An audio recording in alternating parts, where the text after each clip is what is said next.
Salutations mes chers contemporains.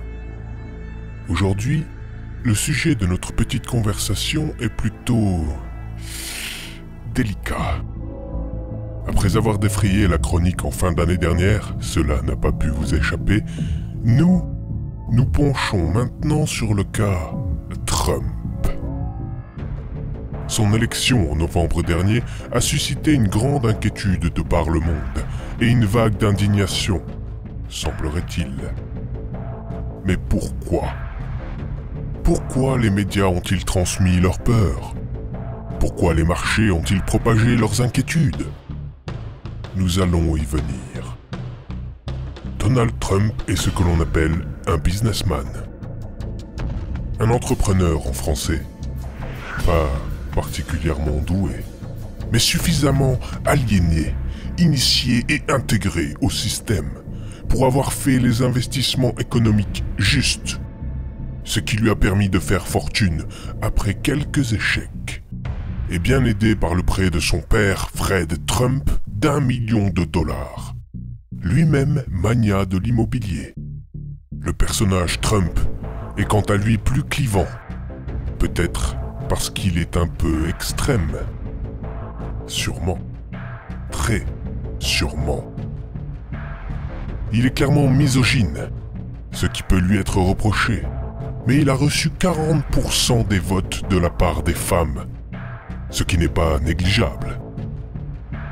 Il est difficile de décrire l'homme politique, tant il n'en est qu'à ses balbutiements dans le domaine, mais il vient de se voir confier le poste de président dans un des pays les plus puissants du monde, un des pays les plus développés, et selon certains, un des plus civilisés.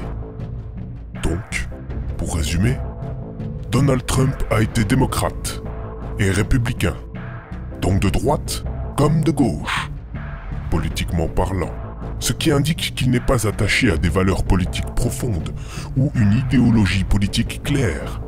Il a des idées qu'il défend. Je ne vais pas vous faire une liste, mais je vous invite à faire des recherches approfondies. Elles sont toutes sur Internet. Le plus intéressant chez M. Trump, c'est qu'il semble représenter l'Amérique profonde, la classe populaire, tout comme le rêve américain et ceux qui ont réussi. Donc, les plus démunis, comme les plus riches. Original, non ? Contradictoire ?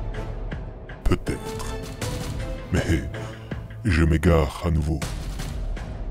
Ce si beau pays peut-il survivre à la gérance d'un entrepreneur à succès, mais qui est raciste, nationaliste, misogyne et visiblement cruel ? Et qui ne voit dans le progrès social, économique, scientifique ou militaire qu'un moyen de s'enrichir, personnellement ou non ? Est-ce là son projet pour les États-Unis ? Transformer le pays en entreprise ? Et admettons que cela soit le cas. Qu'est-ce que les Américains ont-ils à gagner dans cette histoire ? Est-ce dans leur intérêt de passer de statut de citoyen à celui d'employé ? Laissons-les seuls juges et bourreaux. Il est leur choix. Bon ou mauvais, il n'appartient qu'à eux d'en subir les conséquences. Les USA ne fonctionnent pas comme nous. Ils ne pensent pas comme nous. Mais comme nous, ils désirent changer les choses. Ils veulent se sentir libres, compris, souverains. En un mot, ils veulent gouverner. N'oublions pas que pour insuffler un sentiment national, certains n'ont pas peur d'idéaliser l'histoire. Je suis le youtubeur masqué, la voix de ceux qui dérangent, le visage de ceux qui agissent.